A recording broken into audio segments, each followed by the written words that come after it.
Hey everyone, RTTV is sponsored by. Hey everyone, welcome to the Rooster Teeth podcast. I'm Gus. I'm Gavin. I'm Elise. And I'm Barbara. And I'm Gus. And we're all here together, flawlessly having a podcast together at home. Anybody go anywhere? Do anything fun over the last week? What's your favorite place that you visited that you went out to? I went to a different corner of my bedroom that I hadn't been to in a while. It was very fascinating. Found an extra sock I had been looking for there. It was very exciting. I find myself spending more time like cleaning my backyard, like raking and mowing the grass and like just doing like stuff normally that I would be like, I'll do it later. It's like, ooh, that's an excuse to go outside and to do something.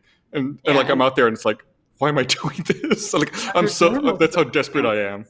That would be like 15 years out for you, because I feel like we all are going to hit an age in our lives where we spend a lot of time just sweeping and raking. Mm-hmm. Like, that's a thing, I think, that people you get to an age and you just do. Yeah, they do call it the raking years, I think, as you sort of hit the twilight. Well, and then you play shuffleboard when you get into retirement because you've had a lot of practicing with this motion. Yeah. That makes sense. Which, by the way, shuffleboard is very fun. That makes me want to ask you a question, Barbara. Exactly how do you sweep? Like this. You guys didn't sweep with one hand, just jerking the air. But when I was out there this past weekend, I was like picking up a bunch of leaves and I was taking them to another part of the yard to put them in a bag. And then I walked back to where the pile of the leaves were. And in like the 5 seconds I was gone, there was a bird fight happening where I was standing, where all the leaves were. It was like, there were like 5 sparrows and a blue jay all fighting each other. And I went back to the pile. I went back to the pile of leaves, and they all like exploded. I flew away, and I looked around. I was like, "What happened?" And I looked down in the pile of leaves, and there was still like one sparrow there that looked like it was hurt. Oh no! Yeah, I was like, were all those other birds just jumping this bird? And I bent down and looked at it, and while I was looking at it, I was like, what do I do with this thing? It just like took off and flew away. Like, okay. Oh, good. So it's okay. Yeah, that was my excitement. That's okay. So that's the podcast, everyone. That's the one thing that's happened to the 4 of us. What do you think they were fighting over? Worms. Okay. Who's going to be the king of the leaves? That's so what I don't know if they were all wildlife. fighting each other, or if the sparrows were ganging up and fighting the blue jay, or like who started it, or like I didn't know if I should feel sorry for this bird. Like, did it instigate the fight? Is this its fault? Like maybe this was an asshole. I mean, is it fault though in the animal kingdom? It's just animals being animals. Is there ever like a dickhead animal that deserved it? I think so. I think some of them are instigators for sure. Yeah. Yeah. Just like fronting on the other animals. Like goats. What's the biggest animal instigator that you could think of? Like, I don't know, which animal do you look at and you're like, this guy's going to start some fucking problems up in here? Goats. You know, like, for example, our dog Benson if we go to a dog park and other dogs start fighting, he will run over to intervene, except he starts barking at the dog that was being picked on. Like, he gangs up on the victim. He's victim blaming. Yeah. And then he runs over and he starts, and we're like, what are you doing? Like, it's not like he runs over and he's like, back off. You know, he's in the mix and he's a jerk. I had a bit of a wildlife incident yesterday when a centipede or something just fell out of a hole in my ceiling, and it made like an audible thud on the carpet. And is it really sad that the first thing I think of is when you hit a rock in Animal Crossing and a centipede comes out? It's sad, That's but the it's first correct. place my head went to. So I tried to trap it because I didn't want to squash it or mush it into the carpet. So I just got a glass and I put it under it, and then I tried to like force a little bit of cardboard under the glass. But I guess it sort of was freaking out. It was running really fast around the glass, and a load of its legs came off, and they were all kicking because they just come off the body. But there was like 20 legs that were just like hopping all over the glass, and I just had to walk away. I was like, this is too much. This is too much wildlife. You have a cup of legs? Yeah, a cup of legs after you and leave it. an limping centipede. I think the cat deals with it after. If I had to guess. And it was dark, so I got what was left of. I mean, he still had a ton of legs. Let's be fair, he was fine. But then I went outside and like sort of flung him outside, but the wind took all the legs and they were all in my beard and stuff.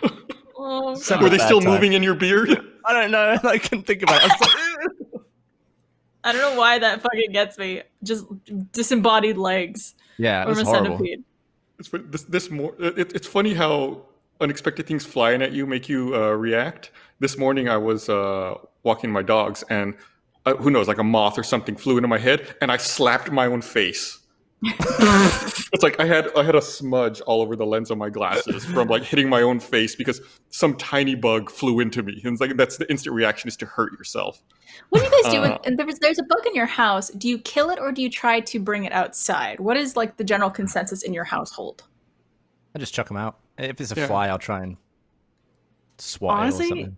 if it's like really not bothering or in a place of inconvenience, sometimes I just leave the bug, depending on what kind really? of bug it is. Like if it's a spider and it's just sort of like in a corner or something, I might just leave it.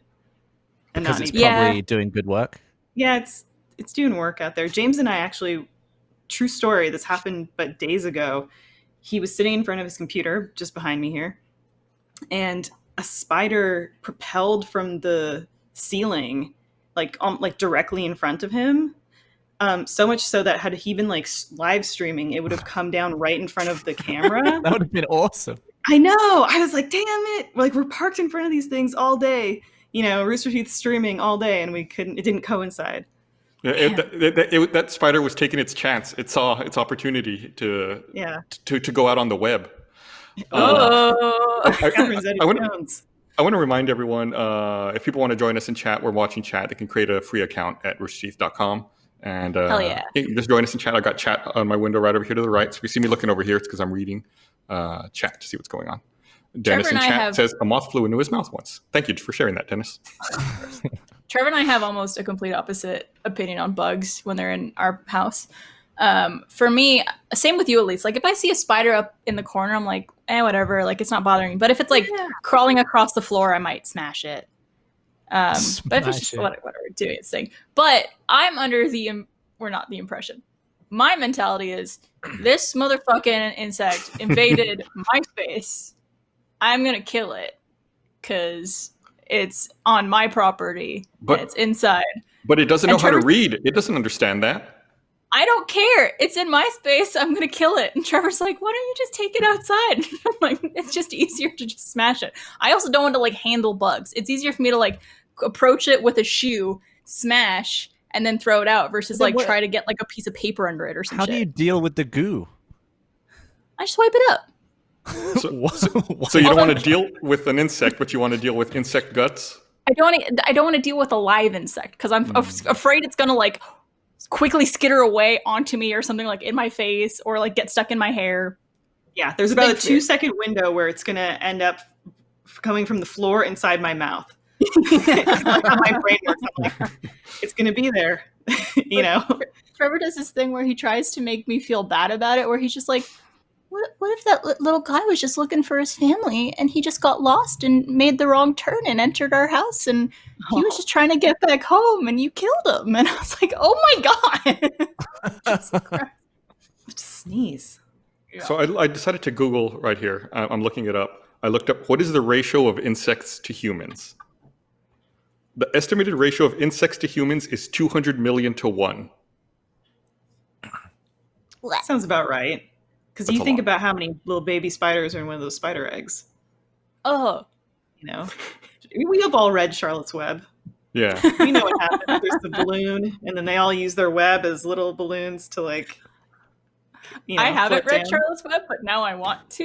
Yeah. What? She got That what was like- coming to her. She got hers. Oh, Barb, I wonder if you read Charlotte's Web, if you would have a completely different mentality when it comes to your relationship to insects. I probably would. I've seen, what's that? Is it James and the Giant Peach where there's like a bunch of bugs that they're Yeah. interacting with? I've seen that. And that just made me hate bugs even more because that movie creeped me out. So speaking of bugs, did you bring murder hornets back with you from Japan, Gavin? Look, I'm not having a very good year, all right? At the end of last year, I made a video about the murder hornet, and I also said that 2020 should be the year where we do nothing and don't go anywhere. And now I'm worried about the other things that I've said at the end of last year that are going to come true. It's terrifying. You're some weird prophet. But yeah, those Should murder we hornets look are up? up in Washington State, and what they're like 2 inches long. How do they make it? Do they fly here, or were they just Yeah. brought over in some cargo or something? Yeah, they have a layover in Alaska on the way here. now that people aren't flying, the flights are way cheaper. While murder hornets can afford to hop on a plane What and do get they over here. do? They're just What do they inflict? massive hornets. They're like this big, and they're known for ripping the heads off of bees. And I think they kill like 60 Don't they people a have year or a something. venomous stinger or something like that? Like if I heard it feels like you're getting stabbed with like a hot thumbtack. Apparently it's what I really read. painful, but Yeah. I heard it's also venomous. I'm not sure if there's truth to that, but I do know that they've killed people. So Yeah, they'll like go into a beehive and just start shredding bee heads and just ripping all the heads off, and they can kill like 1,000 bees each or something. Something crazy. And then they get tired. It's like, that's enough murder for today. it's like an image I did not need in my head. Yeah. But yeah, I saw one on the floor in Japan, not knowing what it was. But yeah, having seen one in real life, I would run from one of those, even though they're much smaller than me. I would peg it away from that Oh, thing. yeah. You took a video of it like a foot away Yeah, I was trying to pay it. to go away. No, I was just using a $20 bill for scale, and he was walking all over it. Jeez, dude. Oh man. Yeah, Do you think they were called the murder hornet originally? Like maybe they kill because Because of the stigma. of the stigma. Yeah. Yeah. They were like, "Fuck it, you're gonna call me a murder hornet, and maybe I'll murder." Yeah, We it's don't the same know. with the dung beetle. It was called a dung beetle, and it was like, I guess I'll find balls of shit to roll around. Yeah, it used to be the manslaughter hornet, but then the charges got trumped up. Yeah, this is making a murder hornet. This murder hornet was driven to this life. Who planted the keys in the beehive? All right, who did it? So I'm we still have. not over that show, by the way. I never watched season 2. You should. Okay, It'll yeah, I make just- you I just even couldn't get more back into it. angry. Yeah, It's I good. just couldn't. Does the second season follow the same people? It does, yeah. But it's more about there's this woman, Kathleen Zellner, I believe her name is. She's a lawyer who specializes in wrongful convictions. And they go through so many things about like how this was done. There would be this type of evidence if this is what they're claiming that would have happened. It's very fascinating, especially if you're like interested in murder cases or anything like that. It's fascinating. But it does make you more angry, especially because one of the cousins, they looked at his computer and he had like search history and images saved on his computer of like dead women and corpses and all these like really terrible, disgusting things that like, oh, if he's clearly interested in this thing and then there's a dead woman all of a sudden on your property, it just seems like there should have been more investigation done into this guy. And that guy's name? Murder Hornet. Fuck you. No, I feel like that's one that I just missed. I really liked the first season, then the second one came out. I don't know what happened. I just didn't watch it for some reason. I got plenty of time now. Maybe I'll go back and watch it. I'm gonna say after this podcast, I think I know what you're gonna watch. I've been watching think he's The gonna go rake. Leftovers. Yeah, it's too hot now. Raking's a morning activity. This time of day, forget about it. Pass out. Would you get into night raking? That seems creepy. Night Raker. The Night Raker. Yeah, That it's would like be your moniker. So something you'd be the Bond Night movie. Raker. And you Yeah, would it's like- say, raking is a morning activity. Would be your like call sign. it seems like that'd be It could creepy. Like if possibly you if you saw your neighbor doing that, it'd be like, why are they out there at night doing that?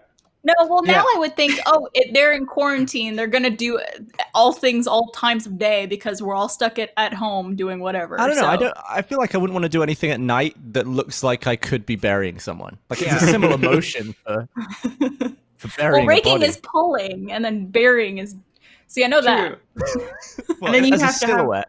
You need like a specialty rake that has little headlights on it. At night. I do like you being the Night Raker though. And It should actually have just a you're- lampshade on the handle end, so you're always like, what are you doing? But I it's feel like one like- of those creaky ones that just like spins like this the whole time. I almost hit myself in the face doing that.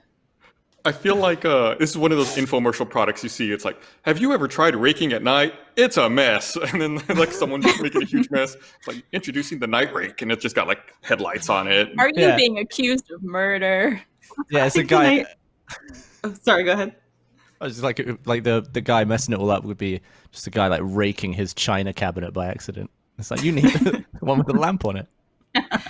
See, I feel like the Night Raker would like solve. He'd be a renegade, a rogue, that a vigilante who solves cases. Maybe he solves the making a murderer case, but he does it because when he rakes, he uncovers clues that Like this all like the police may not have seen otherwise. like fibers that were too deep in the grass until he raked. Yeah, There's like he has under a second thin layer sense. of leaves. Yeah, he's got an intuition for what could be raked to, We found a sparrow with boxing gloves on. Yeah. We're uncovering this day by day. Yeah, he's literally uncovering the truth. Oh my god, Night Raker. That's the next RT Direct show. I think Yeah, Gasparola as the Night Raker. I'm writing it down right now as we speak. We're Do you think if we had a rake in the store, anyone would buy it? After this conversation, maybe. If it's Night Raker branded. Yeah, I would say raking is a morning. What did you say? Raking is a morning activity. Yeah. Listen, out of context, it sounds a little weird. Yeah. I just like the way that you said try it with such confidence and finality. Like, yeah, raking is a morning activity. Everyone knows it. Of course. Well, we No don't doubt. we don't live out in California where there's decent weather. It's like once the sun passes a certain point in the sky here, you're like, oh, you do not go outside. Forget about it. We're already there. I mean, not That like we're makes going me- outside anyway. This makes me so depressed. Is that it's starting to get hot in Austin, which usually makes me really excited because it means swimmies and pool time, which is the best part about living in Austin when it gets hot. It's because, there's always a pool around to go and hang out. And like now knowing that we might not get to swim at all this year because I doubt this will be done by the time summer's over. Just dig a hole. Dig a hole and get a water hose. Or FaceTime in the bath. Why do you have to have the FaceTime element? Right. Yeah. Because we want to swim together at least. It's a social okay. activity. All right. Yeah, Also, yeah, like, you being weirdos. outside. Solo swimming. It's about being outside. Like indoor pools, fuck that. It's about being outside. It's the best part about it. I know. I had that thought where I was like, maybe I won't go to the beach this summer. And like, I'm a summer person. Like, look at this shirt. Like, Hell this yeah. is a woman that loves That's the evidence right there. It's like a modern Carol Baskin look. I like heat. Exactly. Hello, little kitties, or whatever she says. I don't know. it. Cool cats and kitties. You see cool cats and kitties. But yeah, man, it would be depressing. I don't want to be like, boo-hoo, poor me, because like my lot in life could be a whole lot worse. There are people dealing with a whole lot worse. But it will be a gloomy bummer summer if Absolutely. everyone can't enjoy it. And like I understand the mentality of like there's people in very unfortunate situations, people losing their job, not able to make rent and stuff like that, and people struggling to get by. And it's horrible. But I don't think that should take away from you still feeling bummed out about missing moments in your life. Like there's kids who like completely missed out on graduation and prom and like having their first kid and that experience being different and not what it should be. And I think it's totally okay to be bummed out about that because it's like you're living your life and you're allowed to be sad.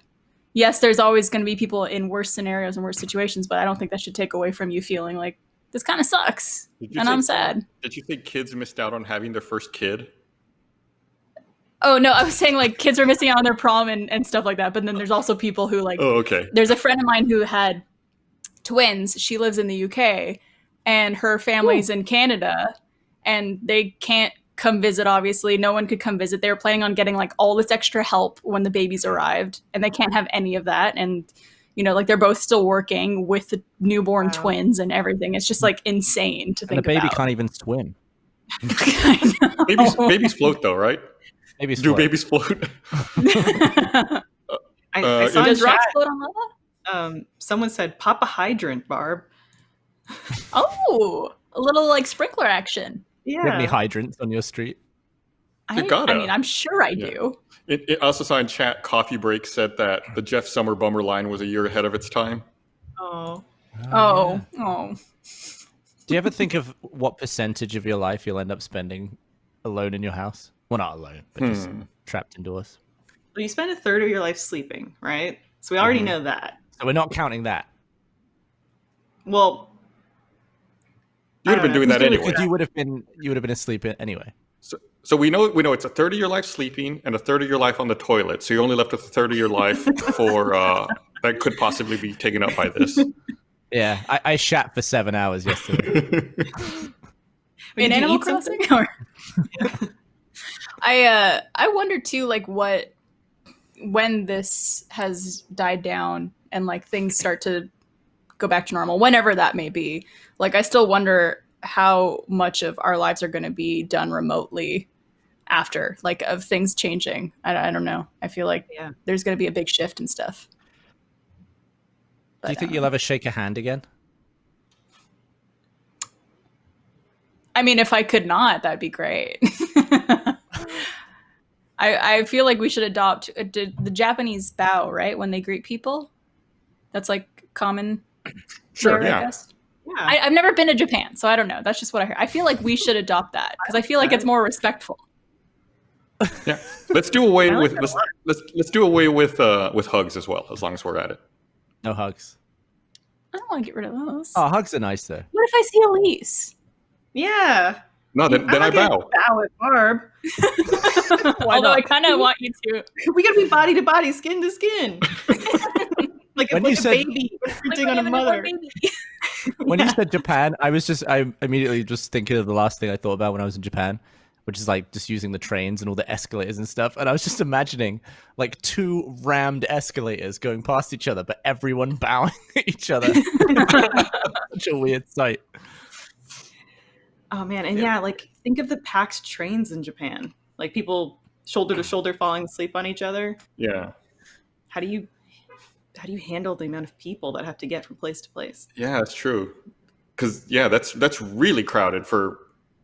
Yeah, I don't know how you fix that or how you modify for that. Just run like 10 times as many trains, like one train that's going nonstop moving. Yeah. Perhaps a perpetual motion train Mhm. that circumvents the Earth. Because Like You just sort of step on and get off. some type of piercing train. And as a result of all of this, the world is somehow was colder for some reason and iced over. So this piercing train would have to pierce the snow. Yeah, I mean, the thing that's positive that's coming out of this, I'm sure you guys have talked about it on another podcast, is the environmental impact. Oh yeah. You know, everything's getting better. Those pandas that couldn't mate for like 12 years or whatever finally mated. It's because now nobody's watching. They were just shy.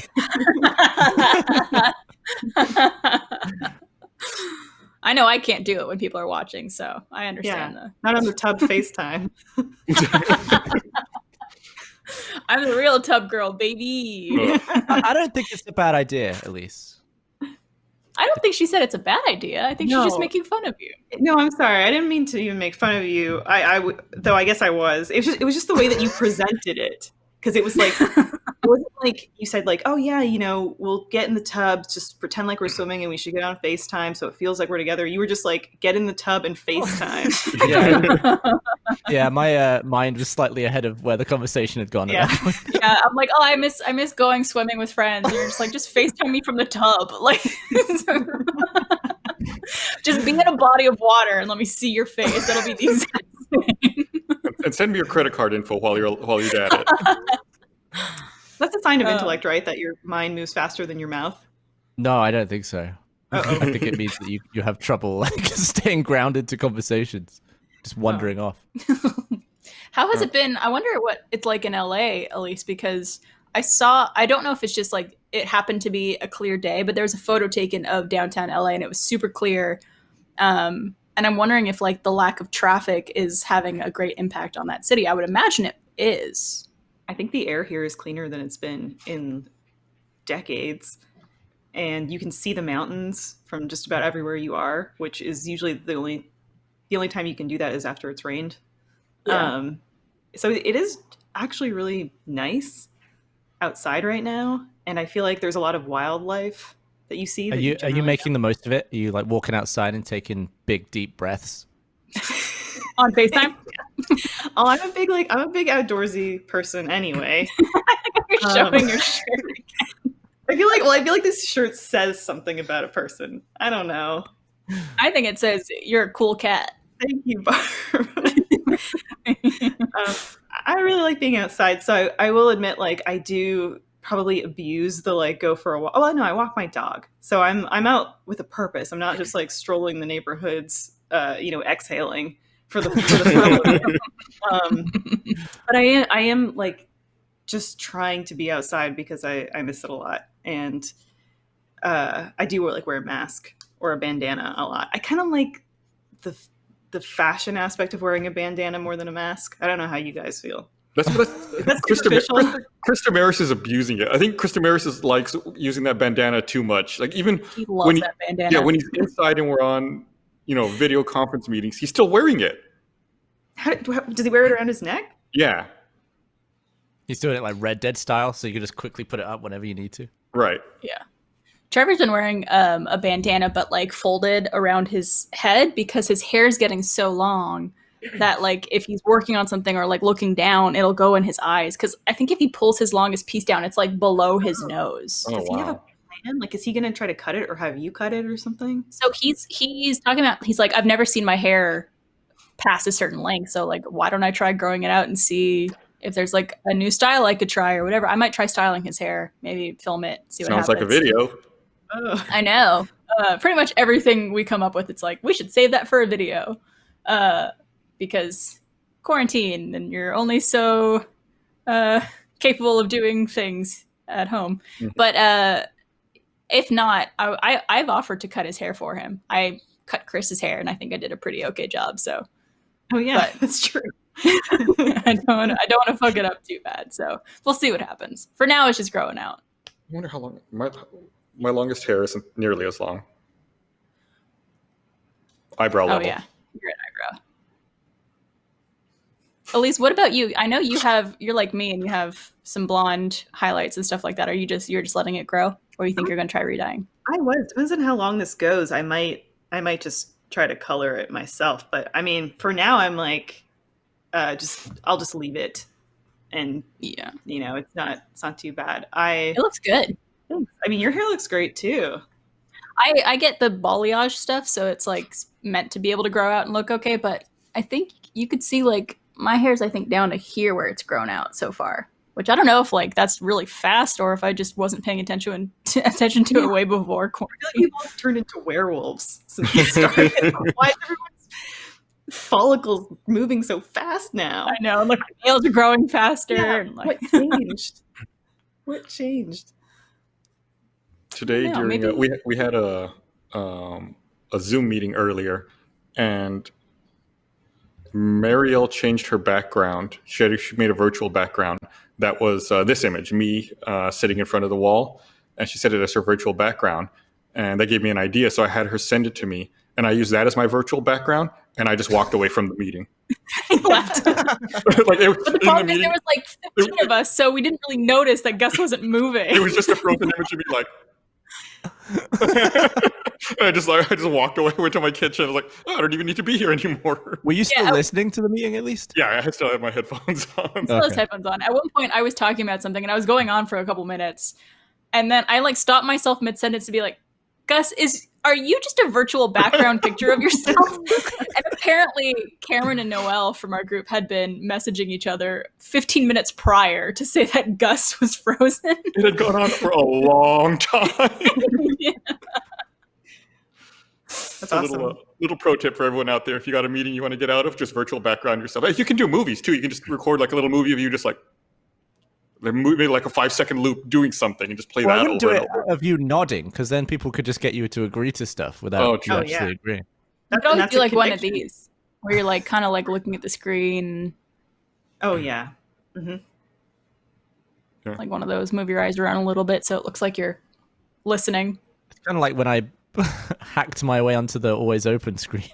I still can't get over the fact that you did that. Elise, have you ever seen that clip? I don't think so. That's brilliant, though. Do you remember how on Always Open we used to have the TV screens in the back that played like the street image from Congress? Uh-huh.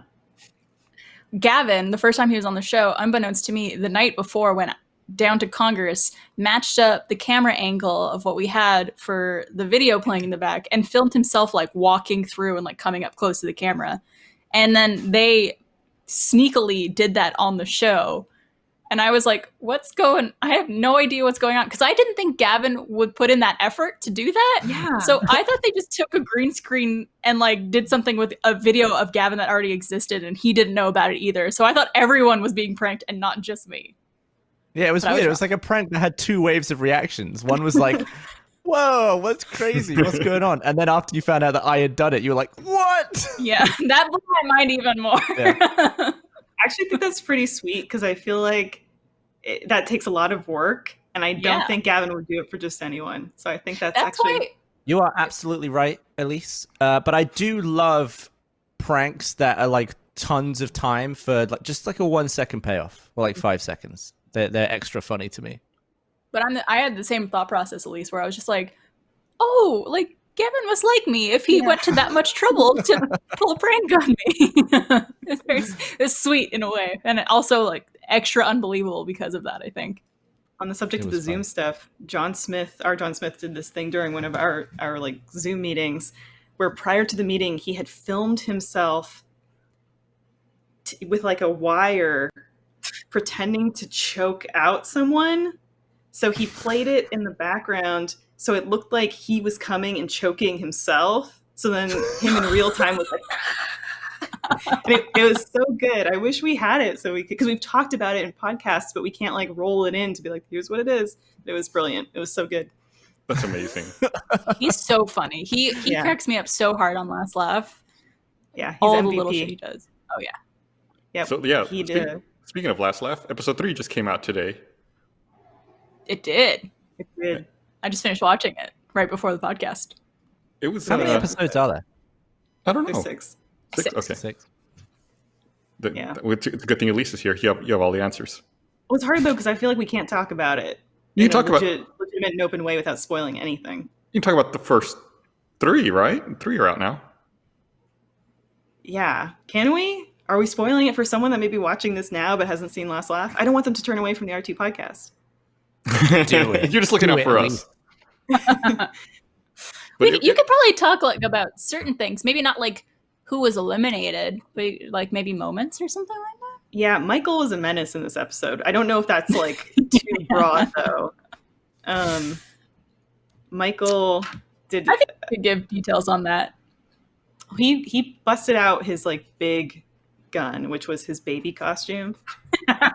I like how you say that as if it's like a common thing that Michael does. Everybody knows that when Michael's going to take it to 11, he puts on the baby costume. Big baby Michael. I don't know. Does he? Were you guys familiar with Michael doing baby shtick? Because I wasn't. No. Gavin, are you? I've seen him do baby shtick and like young boy shtick, and yeah, it's in it's within the realms of his character for sure. Okay, no spoilers. I'm reading chat. We're not going to give spoilers or anything. Yeah, Don't worry. like, just the first two. But yeah, this episode, I felt like episode 1 was really strong, and then 2, it was a little bit of like everyone getting situated, but then 3, it just is. There's a Fiona has a big moment. Oh yeah, she does. My goodness. That fucking James's reaction to that was incredible. Oh man, yeah. And Gus is standing right next to her. Okay. Yep. No, I'm glad I was on the side of the room with her and not on the side of the room she was addressing. Mm-hmm. Gus also had a great moment on this episode that I won't spoil, but No spoiling. There was some classic Gus right there. It was it was interesting. We can talk more about it. I don't know if we're going to do like another watch through later when the series is wrapping up or something, but it was interesting just the thought process behind how to approach the game as time went on and as people gained a different level of strikes. Like you're definitely doing different things when you have 0 strikes versus 1 strike versus 2 strikes. And, trying to be strategic about how you approach engaging with other people and how you like try to disengage at certain times as well. And it really took a mental toll. It was fascinating to watch. I came by a couple times throughout the day to just like watch what was going on, because they had like monitors and stuff that you could watch, and they tried to keep people away from the area because there were so many crew members and moving parts and stuff like that. But I could have stayed there all day because it was just fascinating to watch you guys. Also, I would never want to be in there. I was just going to ask Barb if there was a season 2, would you do season 2? I would, but I almost guarantee I would be out within like the first 30 minutes. But I would do it. There's some interesting comments that I read on the site regarding those episodes where, people will say like, why is this person still trying this bit? Nobody's laughing. It's obviously not funny. It's like, well, that was kind of the deal. Like nobody was laughing. So you don't know in the moment whether or not you're doing something funny or not. So it's like, yeah, sometimes you just got to lean into it. Like if you got to believe in the bit, and it's like, if it doesn't land at first, maybe try it again, or just try to run it into the ground, doing things over and over. And I like how someone that's part of it. In the chat said, Barbara, please stop spoiling things. I'm not spoiling things. I'm saying Fiona did something, Gus did something. Don't worry, I'm not spoiling details. You'll go and watch it. She literally didn't spoil a thing. Oh no, Fiona spoke on this episode? I'm sorry. Yeah, I feel like I wouldn't last 5 minutes in there.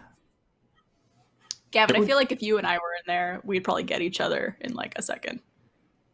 Yeah, I'm just not good at holding anything in. You have a shtick that you would do? Like, would you be like, I have this character that I'm going to do. His name's Navin. Or something. I don't know. Navin would come in, there'd be leaves all over the floor, and I'd dim the lights and just start raking. If there was a season 2 and Gus came in like a fedora and a grizzled overcoat and he had a rake, I would probably be done. I'd be Aloysius, the Night Raker. There's a couple people at this company who I feel like would get me instantly. Elise, you're absolutely one of them. Like everything you do makes me crack up immediately. Like all you guys at Funhouse are just, you kill me. Oh. Thanks. I feel like honestly anybody. And that's the thing, you didn't know where it was coming from necessarily. Like, you had people that you might be worried about, people you weren't worried about, but just being in there wears you down. And like mentally, you just get tired and then frustrated. Yeah, it's a really weird show to come on the back of this quarantine, because it's like the same, just kind of, you're confined and you're worn out by that at the very least. I think a lot about how like this would be if I was just alone, like living alone, which I think I would handle it a lot differently and a lot harder. I could see that. Yeah, absolutely. Sorry, I lost. You said something that made me think about something, and I lost my train of thought. I'm an amateur over here. I feel like we should have like a notepad that we keep on the podcast when you have a thought. I was gonna say we talked about the bird fights. Oh, yeah. Oh, you're looking at my document. I sent Elise my document over. I read. Oh, I know what I was going to say. Oh, yeah. So you were talking about how strange it is that this show follows up like in quarantine, and how you think about the isolation aspect. I made a tweet the other day that I thought was very middle of the road. I didn't think there was anything controversial about it, but some people got really mad about it. I made a tweet that said something like, Animal Crossing will go down in history as being one of the most influential video games of all time. And that really pissed some people off. Some people got really angry because I think some people misread it. They interpreted it as I was saying it was the most important video game of all time, because they would reply like, well, what about this game? Or what about that game? Like, calm down. I'm not saying that this is more important than your favorite game. I'm just saying it will be an important game.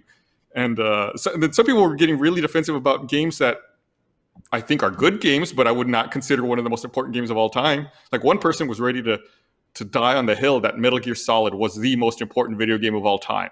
It's like, I'm a huge Metal Gear fan. I'm a huge Kojima fan. I don't know that that's like the most important video game of all time. Right. See, I think your tweet absolutely holds so much water to it. And I would agree with you. Like, yeah, I don't think it's the most important video game of all time, but it's definitely one of the most, especially considering when it was released, how it's being used during this time, and everything involved in it. It's a nice game for this time for sure. I like the fact that Perfect game. today I learned the sneezing emotion. So someone just walked up to me and sneezed in my face, and I was like, "Oh, that's fine here. That's all right." I have an assortment of masks in the game. Did I tell you about the dream I had that was my first COVID dream? I tweeted about it, but I was just at a restaurant and I just saw an old friend and he came over and sat in the booth with me. I was like shaking my hand, it was too close, and then he like coughed and I was like, "Oh no, we can't be here." And I felt like everyone was suddenly watching, that we were all hanging out in public. And he like stood up, he's like, "Don't worry, this dream, it's taking place before COVID. This is fine." And I was about to leave and I was like, "Oh, okay." And I just sat down and the dream continued, but it didn't register to me that it was a dream and I didn't wake up from it. I just had to be like reassured that it was fine. The setting of the dream was all right. That your dream was taking place before. Yeah, I was like, this is a period piece. Was it like when you thought everyone was watching? It was like Inception, when all of the dream individuals like turn and focus on you. The dream was breaking down, but I'm so gullible that it immediately they got away with it. But someone had a follow up. Someone replied to me to my Animal Crossing tweet, and they said something that I thought they were being flippant, but upon further reflection of thinking about their reply, I think that they were actually right, whether or not they meant it. Because I made that tweet, and then they replied with something like, "Yeah, and Trolls World Tour is going to be one of the most influential movies of all time." And I was like, "Well, that's stupid." If you and I was talk like, to Travis McElroy. "Well, it's because that's a movie that missed its theatrical release, but probably ended up making more by going direct to video, direct to consumer, than it would have if it had. I think it made more than the first movie did, or the previous. It was also the catalyst for that AMC Universal fight. I feel like right. What's that? I don't think I know about that. After Trolls World Tour came out digitally, Universal was like, we have a whole platform of content that we're going to release digitally. This was a big success and we want to provide people with content. And then AMC came out swinging in left field, frankly, and said, we will not be screening Universal distributed movies in our theaters because of this initiative from them. Like, they were just really butthurt about Universal wanting to have to go straight to digital. Well, I mean, I think it was a big reaction, but do you blame AMC? They're getting cut out here. I mean, that's the whole reason a movie theater exists, is so you can go watch movies there. What if why would you burn that bridge? Because when the world comes back, surely they're going to have less business because of that. Because I think they see the writing on the wall, and I think that's why Trolls World Tour may end up being more influential than I first gave it credit for. Is it's viewed as a lot more, potentially it could be viewed as a lot more of a viable business option for movies to release directly at a premium that you can watch, date of release at home instead of having to go out to the theater. So then at that point, you're asking yourself, what's the value of going to the theater versus watching it and streaming it on my TV at home? But do you think There's an people experience, will still do and I don't that? have a massive screen. Mm-hmm. Yeah, it's also the experience of going to the theater. It's not even just about the screen for me. It's like, especially the Alamo Drafthouse, coming in, it's very much like a treat yourself kind of situation. You come in and someone takes your order and you're enjoying the film and having food and stuff like that. So it's like a multiple experience, and also just being out, which definitely now I've taken for granted, the ability to just go out and be around other human beings. So I don't know. I feel like that'll never truly get replaced. I mean, I could definitely see watching some movies at home versus going out to the theater, and I think it's viable. I mean, I think there's some movies that I would definitely still continue to go to the theater for, but given the opportunity for a smaller movie, why not watch it at home? Do you think maybe it would even reopen the market for mid-range budget movies, so that not everything's a tiny no-budget indie film or a big blockbuster action film? Maybe we can get some wider range in the budgets of movies for stuff that releases directly to home. So you get, in the end, it might be better for the viewer. You get a better selection. It's not all big blockbuster summer movies and small indie movies no one's ever heard of. There might actually be a breadth of films to choose from that you can watch. Speaking of which, you see that Parasite is on Hulu? Yes. They put Yeah. several of Bong Joon-ho's movies on there. I think they put Mother's on Parasite, there now. Mother, I don't The think Host. Memory of Murder is on there. Memories It's of not. Murder. That's a good one, though. I've been trying to watch it, and you can't stream it anywhere. And I tried to look on Amazon to see if I could buy a disc, and I think I saw a used DVD version for like $100, and I was like, I'm not fucking paying $100 for a Yeah. goddamn DVD. Yeah, you can't find it anywhere now. But I mean, they have to release it sometime, right? I think it's one of his best movies. Have you spent a ton too much money on a film in your lifetime just because it was like out of print and you wanted to see it, or it wasn't streaming anywhere? When I was in high school, Return to Oz. So this would have been like, 2002 maybe. Return to Oz got released on DVD. That was the movie from the 80s? Yeah, it was a big movie for me when I was a kid. And it got released on DVD, and living in Canada at the time, it wasn't for sale, but I could have it imported from the US. And I think I spent like $40 maybe to get that DVD. You still have it? I do, yeah. I have it like because James and I moved all of our DVDs into like a binder because we were like, we don't need the cases anymore. I got one of those right here, smart. actually. Look at all these! Yeah. Oh my god. I think I didn't ever do anything like that, like pay $40 for a DVD. Well, in that, like the way you did, but I definitely have purchased Criterion editions of like Blu-rays and DVDs, and that's like you're paying more just for the sake of paying more, or to get special features that weren't on the original disc. Like when Parasite came out on Blu-ray, I was really disappointed at the lack of special features on it. I think the only extra was the trailer and I think an interview with Bong Joon-ho. I think those might have been the only special features on it. But then they announced they're going to release a Criterion edition that actually has special features. Like, oh, well, I already own the movie. When the Criterion comes out, I'm going to pay $40 or whatever to buy it again, just so I can get those special features. Yeah, I last did it with the original Dawn of the Dead, which doesn't stream anywhere, and the Blu-ray is out of print. So I think I got it on Amazon used for like $60. Wow. But the movie Your Name, have you guys seen that? Yeah. I for some reason I was having trouble finding it anywhere, so I just went to Amazon and bought the collector's edition.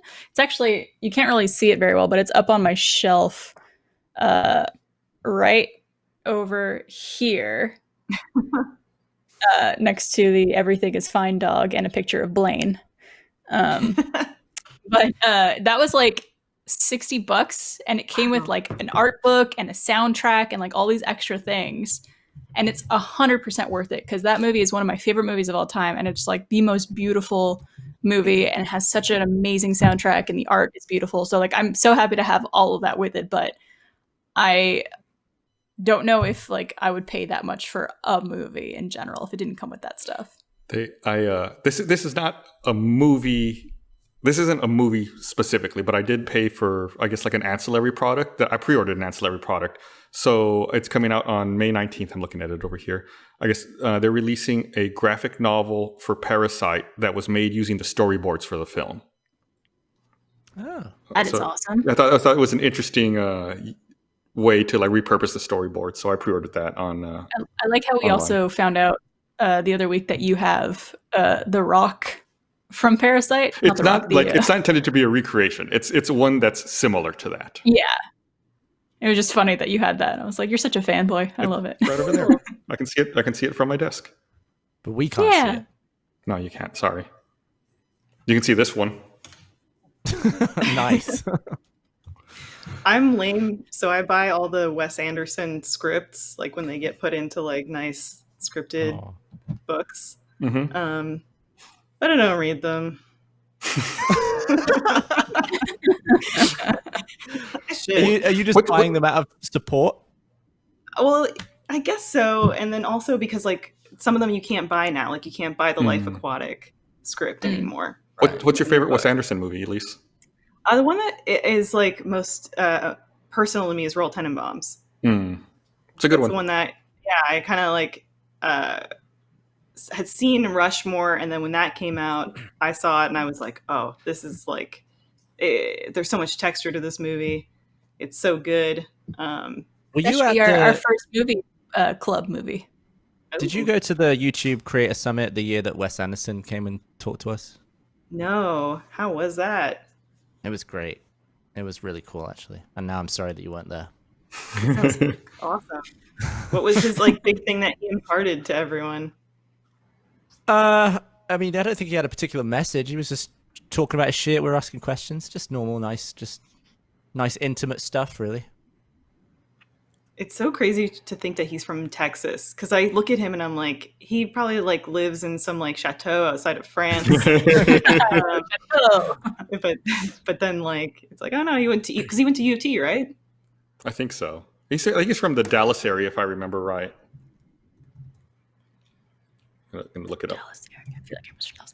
Elise, I wanted to also ask you. You tweeted about this, I think, yesterday. Yeah, Oh, you said you had a dream. Oh yeah, yesterday on your birthday. Happy belated birthday, Elise, by the way. Thanks. You had a dream about you and me running around a mall shopping or something like that? Because we played Animal Crossing. Yeah, we I was were, going to like- say it's probably tied into that. Yeah, we were like running around my island and like looking for stuff and doing things. And then I had a dream that you and I were like, okay, we're in this mall and we don't really know the layout of it. We've got to find all this stuff. And then it ended with us going and taking, all my dreams end with me taking a math exam that I am not prepared for. I didn't do the work leading up to it, like every single dream. So it's like somehow you and I got into like, we were going around the mall and then we got to like, you know, the like back hallways of malls and stuff where you find like the security or the management offices and stuff. Yeah. We like got back there and then there was like a test taking room. And they were like, is that where the math yeah. tests were? I was like, oh fuck. Like I didn't even know I was taking this. You still have a lot of like school related dreams, like taking tests or being late for class or something like that? Yeah, that it's just math, and it's usually like I didn't do any of the homework for the whole year, or I got to take a math test. Would you Just be math. annoyed if we're ever at a party in future, like some industry thing, and I just sit you down with a maths test? Would you be Oh, annoyed? no. That would be the ultimate prank if we like had an event or a get together or like an industry party, and then if someone announces that there's a math test and it doesn't bother anyone, like everyone sits down and pulls out their pencils to do a test, and Elise is just looking around like, what? Like everyone's okay with this? And then Gavin would be like, it's a prank, and then I would be like, he likes me. Yeah. I would absolutely go to that effort. Do you guys not dream about like that sort of stuff anymore? Are you past that? I had I'm way one. past that. I had one school related. Also, Gavin, you haven't been in school for how long? What are you trying to say? Why have I been in school less time than you? More time? What? College. Aren't That's you an true. orphan of some sort? Listen, Gavin, been- did you- Jimmy Sweet. it's been 23 years for me, and I still have those dreams. Yeah. Yeah, I have like film set dreams where it's like I've messed up a movie shot or something. But yeah, I don't really ever think about school. I had one school related dream, I want to say like maybe 2 months ago, where it was a calculus class that I actually had real life experience with, barely passing. I got literally a D- in that class. Oh, man. God. My worst ever course. Everything else I did pretty well in school. It was just that one calculus class I just was not getting it. Gave you the D. And I had a dream. Also, by the school I went to, D- was a pass. Anything but an F was a pass. So I was good to go. I could move past it. But I had a dream that I was in that class again, and I was like at a final or some type of big test where I was like, I haven't even opened my book. I haven't been to a single class. Like, I don't know what I'm gonna fucking fail this. And then I woke up and I was like, oh fucks. Yeah. That's so stressful. Yeah, Now I only have to worry about mortgage payments. I just want Great. to clarify real fast. Wes Anderson did go to UT, and he's from Houston. oh, nice. I don't want the Andersons coming after me. I have feel like Sorry, I was just trying to find a picture because the last time I was in England, I found one of my dad's old pieces of schoolwork. It's dated November 1972, and it made me laugh so much because I guess he wrote the date slightly wrong, so his teacher just wrote idiot. What? I'd love to be at school at a time where a teacher would just be like, you moron. Idiot. And this wasn't in university, right? That's like secondary school or high school? Yeah, he would have been in the equivalent of high school. Yeah. That's amazing. I mean, you definitely couldn't do that as a teacher now. You would lose your job. Yeah. Unless the student really was an idiot, then they'd be like, "Oh, okay, that one, that's fine." He got the date wrong. Yeah, he's an idiot. I always liked when teachers would do they would do tests and try to trick you in certain ways. Like it'd be like, make sure you read the instructions, because in the instructions I'm going to tell you not to do the last question, otherwise you fail. Like they put things in just to see if you were paying attention and actually reading it all. Just to be tricksters. I know. I definitely had teachers like that. My least favorite type of tests were the multiple choice tests, where it was like, it could be none of the options, it could be all of the options, it could be multiple of the options, or just one. And it was just like, because usually you could like weigh things out or cancel things out and stuff like that on those tests. But when it's like that, it's like, I don't fucking know. We had to do some stuff like that for work too. I don't know if you guys remember those like tests we had to do, or like trainings we had to do for Warner. Oh yeah. And they definitely had trick questions in those. Yeah. It was basically stuff like, making sure we're all respecting each other and know about like cybersecurity and stuff like that, which is, I think, very important knowledge to have. But it was funny because then it would test you at the end to make sure that you watch the whole thing and know the answers and stuff like that. And it's like, it could be one or none. But do you think you needed the video to know the answers, or could you have done it without the front bit? I think it depends on the person. Me personally, I didn't need the video because I spend most of my life online. Some of the videos had specific information that you needed to retain. Like they told you like specifically who to contact. So it's like your email address. Right. Like so it's like those things you obviously needed to go through the video in order to know those things. You wouldn't have been able to guess that otherwise. But you're talking about that teacher that wrote "idiot" on your dad's homework. I'm sure I've told this story before on the podcast, but when I was in second grade, I had a teacher who, if you were caught talking in class, she would duct tape your mouth shut. Oh, God. Wow. Yeah, and so you'd have to have duct tape on your mouth for the rest of the day. The rest of the day? It wasn't even just that class. No, because we were in that class all day. Like we didn't. It was second grade. We didn't change classes. I mean, and I bet you with like your mustache, that probably hurt coming off. And then if she caught you chewing bubble gum, then you had to stick it on your nose. What a fucking psychopath! Wow. Is she in jail now? She's not in jail, but I don't think she taught anymore after that year. I think that was her last year teaching. My God. It's like Did you ever have teachers go ballistic at school? They've ever had any teachers get fired and stuff? Never had anybody get fired, but I definitely had some teachers that flew off the rail a little bit too much than I think that was warranted.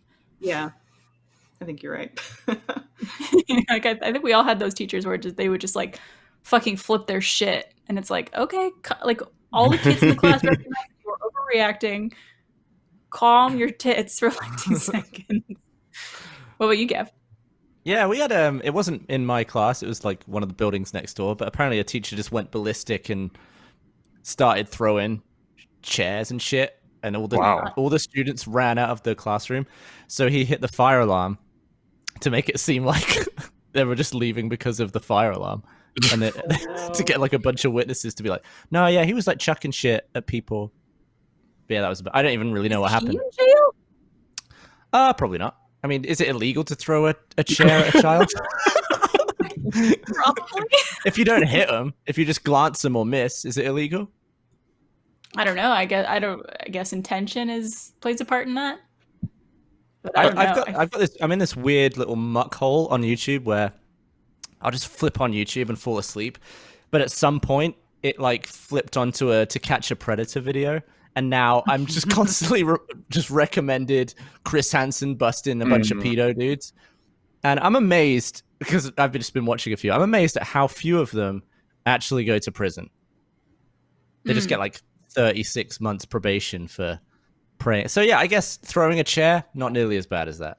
Is it because they didn't actually commit the act? They just premeditated on it? Yeah, maybe so, because the kid is fictional, maybe. Maybe that plays a part. Why they make it up? It is fictional, but the crimes are real. Like, I feel like though, if you have the intention of going, like, if you're talking to like a 12-year-old girl and you're like having intention of going over there and like doing something, like even if the girl wasn't a real person, I feel like that should still be illegal and should still be sentenced for something like that. I agree. This is the moral quandary of Minority Report, right? Like you didn't commit the crime, the intent was present. What I was gonna say was the justice system fails us there. That's where the Night Raker comes in to serve justice, where the police fall short. But I really need to log out of my account because it's busted. Like I'll be watching like some Let's Play or just like one of the people I sub to, and then I'll look away and look back and it's Chris Hansen again. It's like I can't get these things. Can you do anything to like retrain the algorithm? Like, what if you start thumbs down? I think one by one I can say like I don't want to see this and stuff like that. What if you thumbs down those videos anytime they come up? Can I just say on the subject of the Night Raker, he would definitely be targeting pedophiles, right? Oh yeah, of course. Except the only problem would be that because of his demeanor and his garb, he always and looks like one. Everyone thinks he's a pedophile, so he's constantly also being, even though he's like, no, I'm hunting the pedophile. I'm a good guy. The police are always coming up on him. They're like, drop the rake, and he's like, and then like the real pedo scurrying into the bushes behind him. He calls the police. He's like, meet me at 37th Street. I've got a perp. But then they, instead of targeting that guy, they go for the He's probably coincidentally also got a really gruff voice too, so it doesn't help him. He sounds like a super pedo. That's that how he sounds? Absolutely. I don't know. Or he might sound like someone on the call.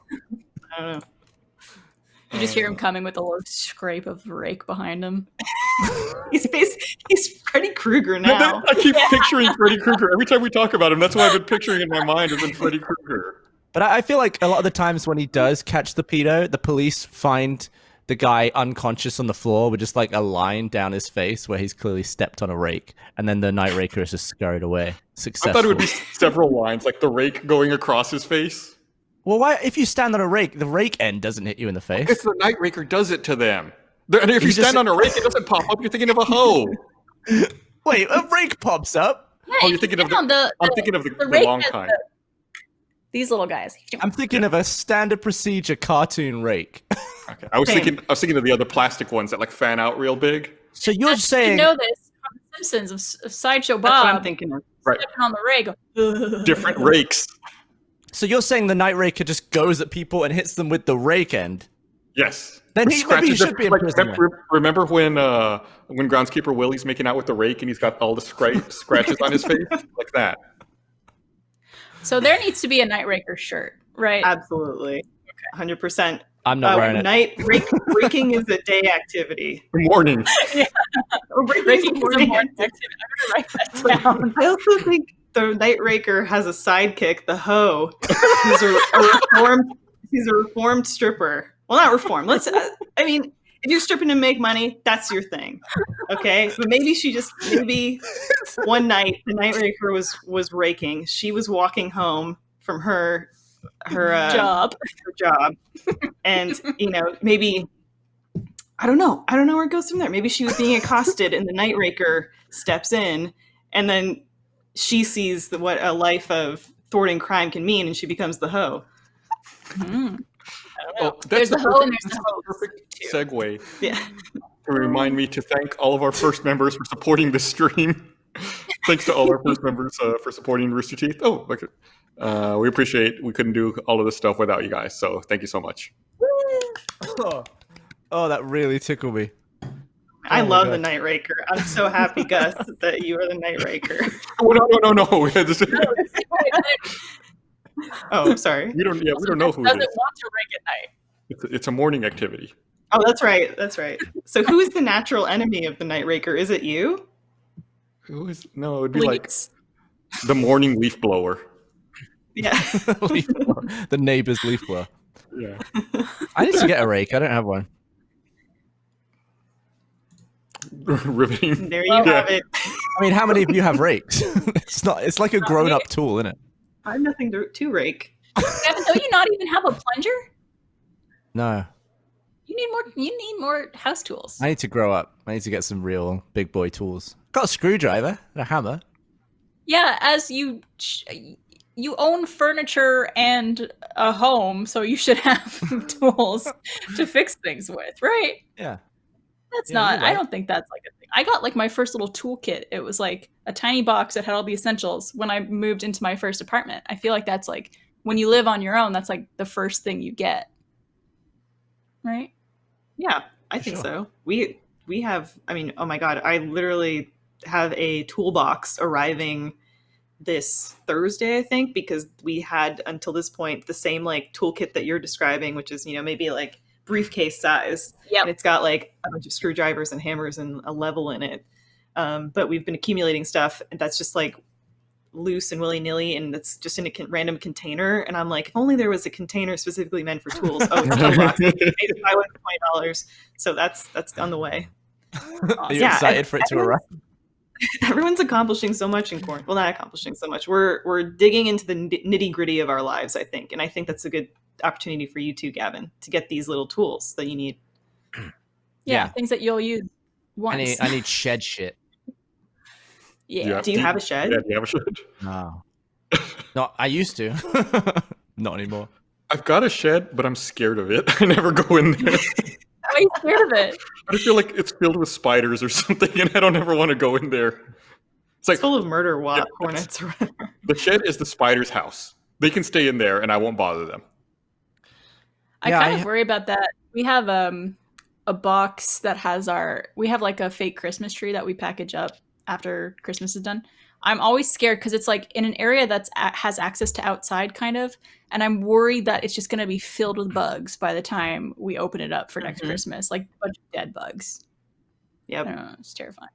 I don't want it. Yeah, my old Nothing shed. to do with it. My shed didn't lock. It just had 2 sliding doors that didn't have anything attached to them so that you could put a padlock through.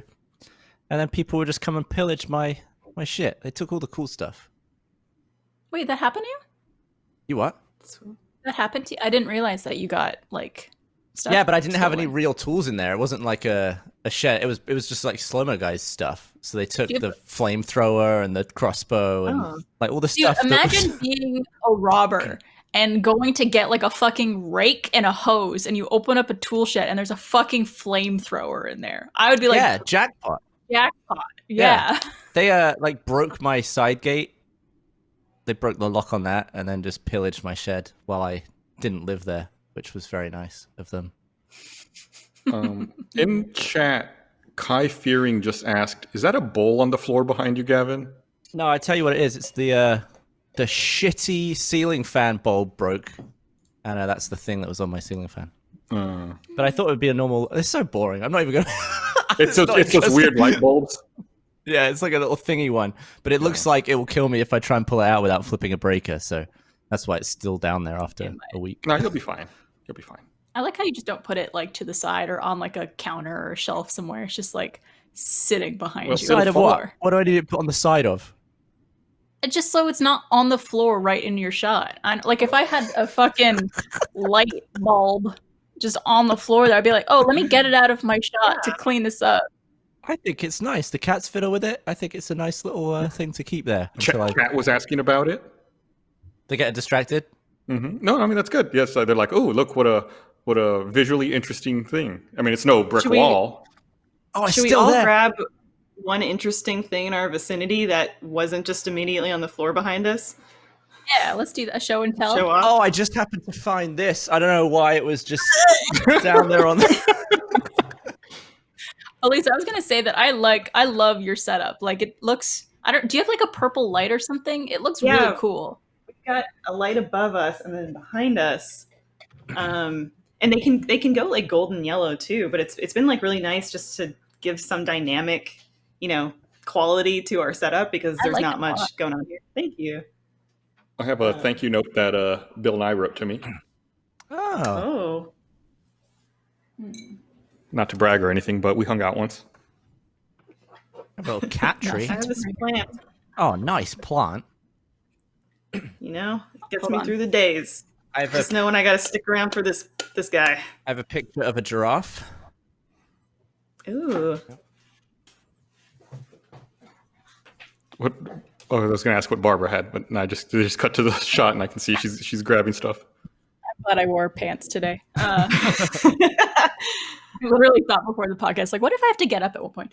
I have the first episode of Ruby script and the Bloodfest script Wow. in my room. So I thought those were like really special to me, really sentimental, because it's like Ruby obviously is like a huge part of my life and my career, and then Bloodfest was like the first only movie I was ever in. So I think it's cool to have that. Oh, I have something really cool. The diamond YouTube button. I have my penis from Laser Team. Oh my god! Oh, God. Can you show that? You're gonna get It's demonetized. really dirty because I ripped it out on the last day of filming. It went in the I mud. was gonna say that's not even what I imagined the color of your penis would be. You know? Look at this blur. Oh my god. What else do I have? It's so flaccid. Yeah. I don't really have anything interesting where I'm sitting. What about that? That brick, the fourth one from the bottom. I have some toys. I have this little my old roommate gave me this little Oh, cute. music box. That's just cute. I love that. Oh.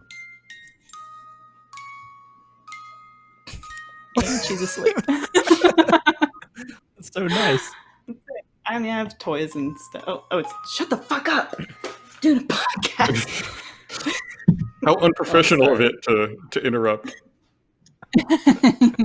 People are not happy with your penis in chat, Look, Gavin. You know, it is what it is.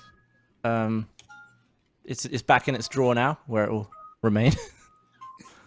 That was the first Laser Team, right? Yeah. The penis. Okay. Can you guys hear that? With the occasional every- Only Yeah. like one ding every now and then. Okay, it's still going, and I feel like it's getting louder somehow. Okay, Oddly so- enough, I felt like I heard it better once it moved away from the mic. I read just earlier today that TikTok has now been downloaded 2 billion times, which is Shit. Oh my God. mind-blowing to me. It's like a third of the world. Because there's only 7 million people in the world. You said Billion. 2 billion, right?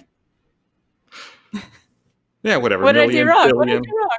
No, I was just making a dumb joke. Okay, I was but like, did I do my math wrong? apparently, their parent company is some company I never heard of. I guess it's called ByteDance, and their parent company is still a startup, and they're valued at $80 billion.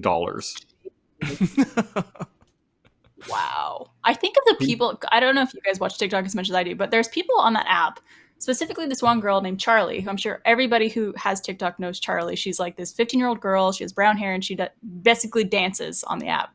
That's what And everyone she does. has everyone does, but I think she that's pretty much all she does. I don't really think she does any other content, but she has some insane amount of followers, and I can't imagine being that famous on an app so quickly like that. That must be just mind-blowing. I looked it up. It says 53.3 million fans, 3.6 billion likes. Yeah, It's half the that world. is insane. She's got to be one of the most famous people in the world at She's this point. 16. 16. She How just long turned. are She just TikToks? turned 16. Between 1 to 60 seconds. I think you could go up to 60 seconds, but I think you could make something as short as 2 or 3 seconds. I don't know how the shortest you could do, but I just feel like pumping out content for that kind of medium must be, because we are on a treadmill as well, where we're like, okay, we're just constantly producing, constantly making, and you'll make a video that 6 months pass by and you've made, hundreds and hundreds of videos since then. It's not like we're making, one movie a year and that's our project. What we do is to an extent fleeting, but this is even more fleeting to me. I can't even imagine. I don't have TikTok. 10 or 12 of these a day. These Wow. TikToks. Well, I think always of it this thought way. what it must be like for actors who have been in 200 movies, where I'd be like, do they even remember all the movies they were in? And then I started to have that with achievement hunter videos and let's plays, where it was I would see a video and be like, oh yeah, I remember doing that one. But Yeah. now I'm at the point where I see one and it's I don't have any memory of even making this. I wouldn't have even known I played this game. And it's scary. There's just too much. Well, it's a little Yeah, different, I- right? Like you do a let's play, and it might take a few hours of your time. But if someone films a movie, that's several weeks, if not a couple months of time that they dedicate Yeah, it's to true. it. It's true. Yeah, I feel like I remember the videos I edited more than videos Mm. that I'll be in because I Yeah. spent so much more time with the content Same. going, but yeah, and people like quote back things to me that I said, and I'm like, do not remember saying that at all. We could make It cannot be used. we could slice this podcast up into like 60 or 90 TikToks, right? And just distribute it that way. How would the penis bit do? That would get deleted. We did a TikTok with a inflatable penis. It was like that trend where someone like comes in and then poses, and then it switches to the object. And Chad did one as if he was the penis, and it got taken down like immediately. Aw. Actually, I know, and it's really good. When Blaine came over to my house to watch The Matrix that one time, I answered the door with that penis sticking through my fly, and I thought he was going to have a heart attack. He like just looked at it and then wouldn't. He looked immediately away and was like, like panicked for like 5 seconds. Damn, that should have been a bit I did during last laugh. Yeah. Oh, that I like that he didn't want to make you feel uncomfortable about your loose penis. He's such a nice guy that he didn't want to embarrass me, so he didn't acknowledge it. He thought I I just just watched that whole oops, movie. might just knob out while watching The Matrix. He just bows to you. Oh, The more I think about it, I do think Barbie are totally on about the bow culture. I want to be a bow culture. me too.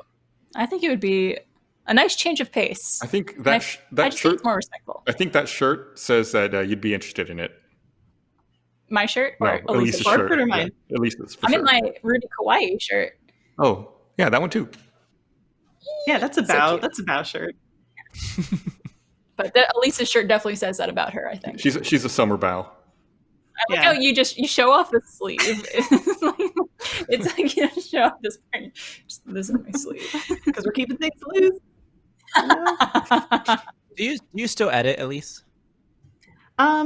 It's like really sparingly. So like recently I cut, we did the PSA, and I cut that, and then we did a quarantine vlog recently, which is just everyone in Funhouse like showing off what they're doing in quarantine, and I cut that.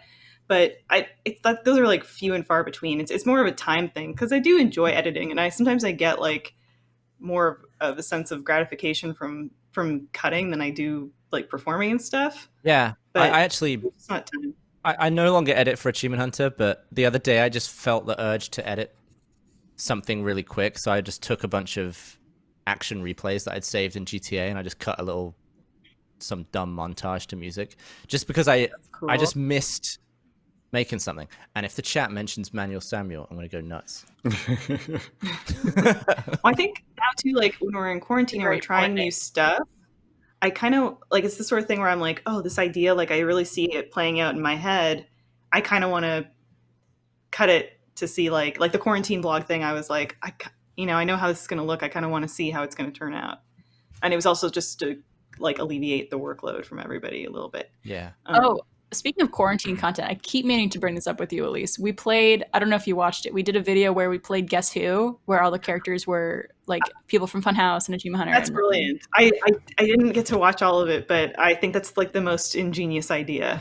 We're definitely going to do, I think, more videos in that because, I mean, we loved playing it and I think the audience really liked it too. So let me know in chat if you guys want to see more of that. But it was really fun. But there was one question where because we were doing it only based off non-physical things. So it would be like, would this person ever be late to a meeting or something like personality things, basically. And the question was, would this person be able to beat Barbara up? And I was immediately dismissed. you were immediately dismissed. And then they were going through everyone and they got to you, Elise, and they're like, I think Barbara could beat up Elise. Absolutely. And I was like, I don't know. Elise is feisty. I feel like you could take me. I don't know. I don't think so. I'm also really poorly coordinated, and I think like you have to do something. I don't know. I don't know that I could psych myself. If people were like, fight, like get into a ring and fight. I don't know that I could psych myself up. I thought about this the other day. About 'Cause fighting I me? thought if someone like attacked me on the street, would I be able to defend myself? And I was like, I don't know that I could get the ire in me to do it. Like even if it was warranted to fight back, like I don't know. I feel like something happened at, I think it was when we were in Australia during one of the live shows, but we were like running through the audience, and I feel like something happened with like some guy just not letting go of your arm, and you just like ripped it away and then carried on moving. Some dude like grabbed my ass. That was your ass? And so I pushed him. What's his name? Where does he live? Well, I ended up like alone because we were up in the rafters during a Let's Play Live. And Adam and I had gone up together, and then we had gotten separated, and then it happened, and then the dude got like super aggressive with me. And then it was funny because it was funny seeing the reactions of Funhouse and Achievement Hunter, because they were both like genuinely concerned and angry. But the Funhouse, it was funny because like when I told everyone in Funhouse about it, they were like, if you see this dude, like let us know because we want to go talk to him. And then when Achievement Hunter heard about it, they were like, we're gonna beat the shit out of this dude. Tell us where he is. Tell me where he is. Yeah, I think the next time we did it, I'm not sure if it was later that night or on a different night, but we were just like I was holding your hand as we were running through at one point. We didn't plan it or anything, but we just like met up at some point in the middle. I was like, hey, come with me, because we were just scared of that happening again. And it's unfortunate because like that's such an anomaly, you know, that something like that happens. Mm-hmm. Yeah. Because our community is really, really great. I don't know if it was like some kid that just he somehow gotten drunk or something before it was being. I mean, it brought a friend with him. I'm with you. Our community is so respectful and wonderful. It's and that's why I think we have the ultimate trust. Like most people would never run out in the crowd of their audience, but I feel like you know, we trust ours so much that we do that stuff. But yeah, there can always just be one standout lunatic who just makes everyone scared to do it, unfortunately. Yeah, it's always some bad eggs here and there. Yeah, that's why we need heroes like the Night Raker stepping up. You almost got Gavin to spit take there. Halfway through swallowing. So man, if there isn't at least a comic, at least like a one-page comic that RT Animation makes for the Night Raker. Come on. Like a new IP. Move over, Ruby and Camp. Here comes the Night Raker. You know, I feel like the Night Raker could be a character in Ruby too. Night Raker and Ruby. Just like, as a rake, but it's a gun. Yeah, like you in the mainline Night Raker canon, he'd be this like disgusting, you know, version of himself. But then when he's in Ruby, he's this like beautified like anime Night Raker version. I think what we should do tuxedo mask. We should stick rake dudes into the background of several projects, but every time deny that that's the Night Raker. It's like, no, that's not him. That's not him. That's just a guy with always a darkened silhouette. Yeah, until the true Night Raker story is. That's the Evening Raker. Whoa, spooky. Evening does not have the same ring to it as night does. No. Yeah. It's very there's specific. There's like the dusk. I don't know, the dusk sweep. Like, well, we've already got the Dusk Boys. The Dusk Boys. Yeah. Dusk Boys. Oh my god. I still want to do that song. Was it Hard to Breathe? Is that what it's called, Gav? Yeah. I want to do that song, but with me, Jackie, and Meg as you, Alfredo and Trevor. Like shot for shot, the video? Shot for shot, us in your costumes, like mouth, obviously like not singing, but maybe like lip syncing and stuff like that. I feel like that would be really fun. I would watch that. For sure. Is there a quarantine version you guys could like cobble together? Maybe. There's so many shots of like all three of them together though that I feel like it'd be better if we do it when we're all back together. God, we got some looks doing that. There were just people everywhere that day watching us grinding and thrusting all over each other. It was a look, man. It was. I don't know how I felt about it. It like awoken something in me briefly. I just love the fact that I have whatever that thing is where if a camera is on, embarrassment just goes out the window. Like that, I am like a shy person who's very easily embarrassed. But because there was just a guy with a camera, you just instantly like, right, I've got to deliver on this, and I'm doing all this like, just the worst moves. Yeah, so embarrassed now. But it's funny. It's like once the camera's on, then you have that attitude that you need to get footage or you need to do something to justify it. Like when we did the documentary for conventions, it was like that. Like I did not want to. I was really shy about trying to approach some people especially like at the Abraham Lincoln Convention. But then I was like, oh, we came all the way out here. We have the cameras. Like if I don't go out there and if something doesn't happen, then it's just a waste of time. Yeah. Yeah, I That's also had true. that during not that it was embarrassing, but when I was in India with Bernie for the ASMR documentary, we were having this big argument with the luggage guys at the train station, and they were basically just ripping us off, and we were going back and forth negotiating the price, and that was like my worst case scenario. I hated being in the middle of that, but because it was being filmed, I was just loving it. It was like a different level. I was just really enjoying it, like chiming in, like, Because we know it's content. Yeah, but it's just so out of character for me. It's amazing that can happen. Yeah. Changed you, man. We've been doing this long enough where I guess it becomes almost like second nature. I think you don't stop to think about it anymore because it's just what you do. It doesn't seem that weird, but we've been doing it for a long time now. Especially you. 3 decades. Long time. Is it 3 decades? Yeah, it is now, isn't it? I was listening to the first episode of that podcast you guys did with Bernie, the Stuck at Home RT podcast, which are available on the site. I think the first one was free, and then the rest of our first exclusive. Yes. But I was listening to the first one, and Bernie made that joke of you guys doing the podcast for 3 decades, or something like that. It's true. It's been 3 decades of excellence. But I think we're out of time for this particular episode, so we do need to wrap things up. I want to remind everyone that we have lots of live programming here on RTTV. We have Funhouse coming up next with an Animal Crossing stream. I'll be there too, so I'm actually going to miss the post show because I'm going to hop on with Alana to play some Animal Crossing. I think Fiona, Lindsay, other Lindsay, a bunch of us gals are going to be playing Animal Crossing after this on their stream. So stick around. You'll see me in like 2 seconds. Yeah, so if you're watching RTTV, just stay here and stay tuned for that. And we'll see you guys again next time. Bye. Thank you guys so much for having me. Thank you, Come back to Elise. the show. Great. You're all always so lovely. No, you. I'm more striking than lovely. You brought us the Night Raker. No, Forever in your debt. he's been here all along. He lives inside us. And the hoe. Bye.